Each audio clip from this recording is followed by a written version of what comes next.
လုပ်ငန်းရှင်တွေမင်္ဂလာပါခင်ဗျားလုပ်ငန်းကအခုမရှိတဲ့ဗယံပရာလိုမျိုး system မရှိဖြစ်နေတာလားဖြစ်မဖြစ်ကတော့မိကုန်းလေးတွေမိမရမှာပေါ့နော်ခင်ဗျားမရှိရင်ခင်ဗျားလုပ်ငန်းကြီးကလုံးဝမလဲပတ်တော့လားခင်ဗျားမရှိတာနဲ့ပြဿနာပေါင်းစုံ complaint ပေါင်းစုံတက်ခေါ်လားခင်ဗျားအမြဲတမ်းဝင်ပါနေရတာလားခင်ဗျားပြားချိန်အောင်မရဒီမိကုန်းတွေကဆရာဟုတ်နေပါရဲ့ဆိုရင်တော့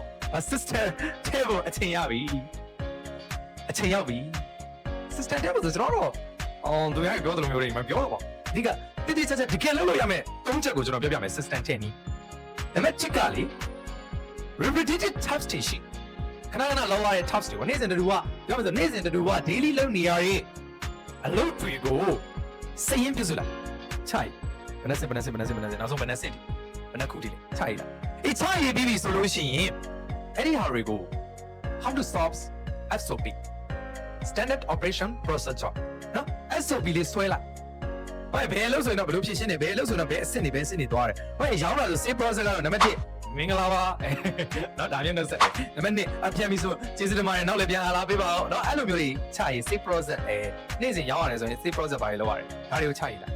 တစ်ချက်ရှိပြီနော်စည်ရင်ပြုစုလုပ်နေရတဲ့အလုပ်တွေကိုစည်ရင်ပြုစုနံပါတ်2ချရေးဘယ်လိုလေးတွေလုပ်ရမယ်ဆိုတော့ SOP ရေးပြီးလို့ရှိရင် delegations and trainings and delegation မလုပ်ခင်တမ်းပြီးတော့တောင်းရင်မပေးခင်မှာထွင်အောင်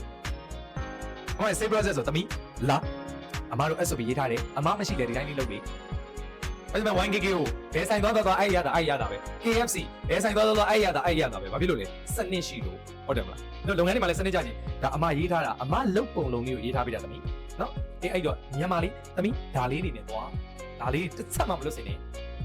အဲ့လိုနော်အဲ့လိုလေးသွားပြီးတော့ပြီးရင် delegation ပေးလိုက်သမီးထားတော့